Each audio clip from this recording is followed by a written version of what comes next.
Hello everybody, I'm Ernest. So here we are at the Buffalo Lodge in Colorado Springs, heading over to Manitou Springs. Supposedly there's a shuttle across this bridge over here, and we have got tickets for the Cogway up there on up to the Cog Tram on the way up to Pikes Peak. William's here joining me with my sunglasses that he stole, and he still says that they're his, and it's my fault for leaving my sunglasses in my in his truck. So anyway, there's supposed to be a free shuttle over here, and let's just see where this day goes. So Manitou Springs apparently has a free bus service, shuttle service. So we found it, and we're gonna go into town and enjoy the day. We got to find our way to the tramway that goes up Pikes Peak, but we still have some time, so we're probably gonna do a little touristy stuff in town and then head up the mountain. Alright, so we made it into the downtown area, and if you've ever been here before, you will see that there is lots of shops. This seems to be a Christmas store, and coffee shops, animal gift shops. Of course, you got to have a carved bear whenever you're in Colorado. Very scenic place. So you can see how congested. This is a Friday.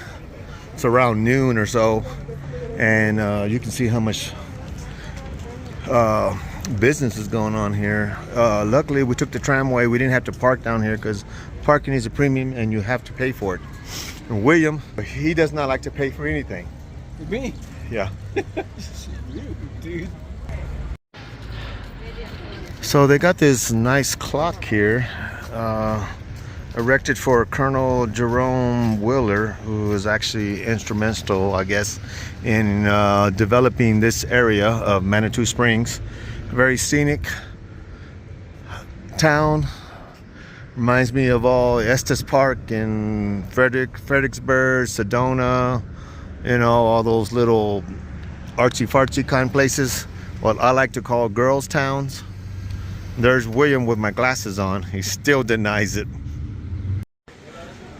We made it to the train station. Now if you go in a souvenir shop, they sell these souvenir waters for like $18, but if you come over here to the bathroom, there's a water fountain there. So don't pay the $18 to get water. There's no other source of water around here.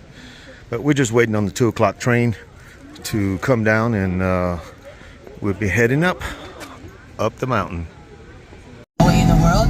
As a matter of fact, we are the highest and longest cog railway in this northern hemisphere. I would like to introduce today's crew. Going on our way up. I'll be your conductor, giving you a narrative of things I think you might know. It's split up apart. This happens through a process called ice wedging. Now, ice wedging happens. Water seeps into the. I feel like I'm going to fall out of my seat. I'm facing downhill. Starting to get colder, and the window won't stay up.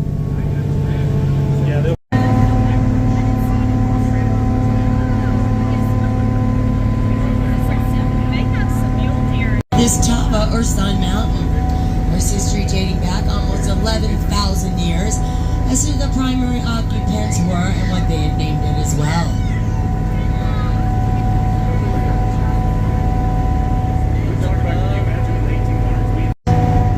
That's Colorado Springs that you see down there, also known as Olympic City, USA. This was all covered up when we came up on the earlier train, so you guys are lucky this time. Driveway running along the base of Manitou Mog right there. You see those pictures those guys built the Empire State Building? Yeah. Standing up there throwing those hot ribbons at each other and they have nothing. Now they're just walking across. Okay, so we're starting to get up in the snow and no more vegetation. Please finish your food or for your coffee or your drinks before. Less oxygen up here. There isn't.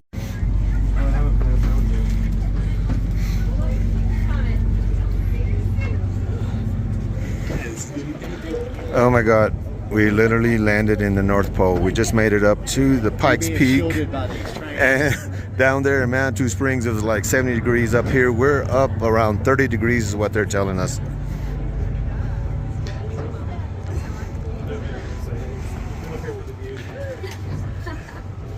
Look at this, talk about they say this is abnormal for June, that all the snow should have been gone by now. But it's windy and cold. They say wind chill 16 degrees. It was so cold that William had to buy a sweater down in Manitou Springs.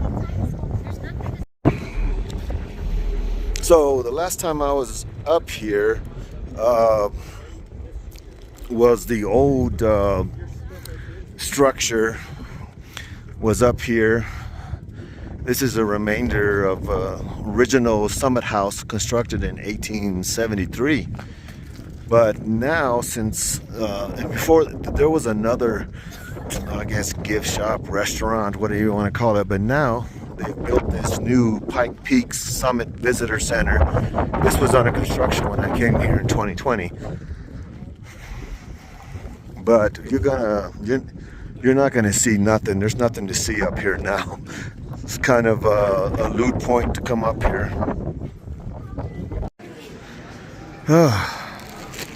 We made it inside the visitor center. I literally had to put my sunglasses back on because the snow was so bright. So here, I'm actually feeling lightheaded.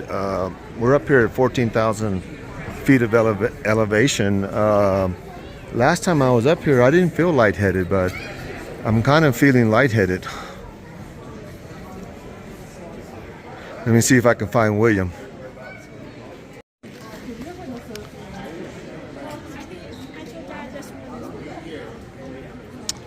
Well, we're up here now, so now you got like an interactive type displays here. Last time I was up here was an old building, and all you had was a gift shop and a donut shop. Just basically telling you history of the area, history of Pike Peak.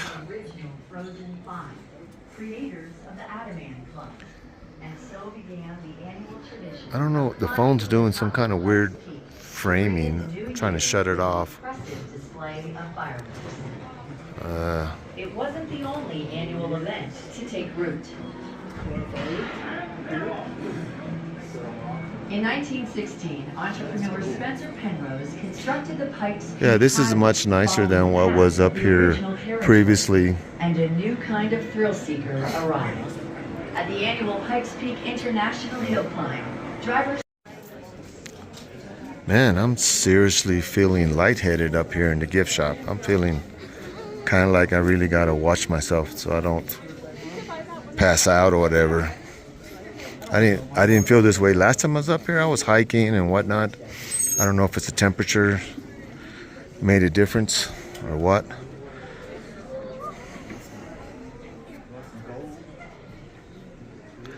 Yeah, it's a much nicer facilities here. Same old trinkets. New building. Well, here's the cafe. I think they're still selling the donuts. Yeah, they're still selling the donuts here at the cafe. That's been a tradition up here, is to ride up here and have a donut. But there's quite a long line for the donuts. I guess because the train just arrived. Everybody's got to get their donuts.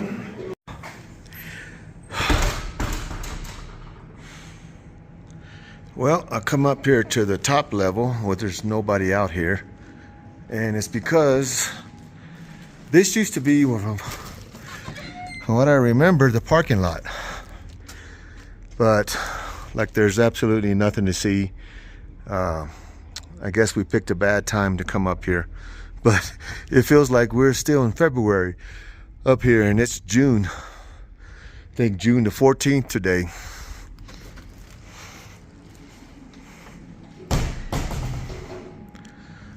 and there's nobody out here, I guess. No reason to be outside. You just come up here to be in the up here in the in this building here. I don't know if you can tell that my breathing's kind of hard. That's weird that I'm feeling lightheaded. Can't find William. Oh, there he is. Hey, what do you think, man? Are you feeling lightheaded? Feel good. I'm telling you, I didn't feel this way last time I was up here. I don't know why. I don't know, man. And this is our view. This is our view. I don't I know. don't like the cold. Yeah, and I don't know. Last time I was up here, it was such a pretty view. It was clear skies. I wasn't lightheaded. And today it's snowy, and I think I'm gonna faint. All right, well, this was kind of disappointing. You actually go and you see, and it's actually sleeting up here. And this is all you see. This was not the same it was last time I was here. So, I mean, I think I'd rather drive up here than ride them. Yeah. You can actually do snow angels in June up here. I mean, look at this. At least we got to experience it. We got to experience winter in June. So we're heading back to the train.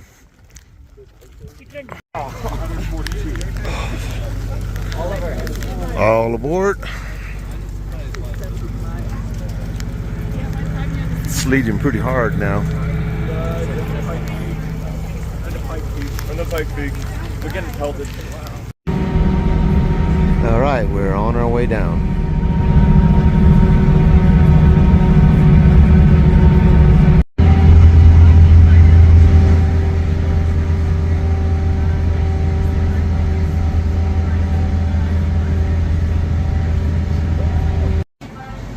Okay, so we made it back. It was about a 3-hour trip. I met some nice people. I want to shout out to Cajun Traveler and that group. And so that's the train up to Pikes Peak. I'll see you later. Thanks for watching.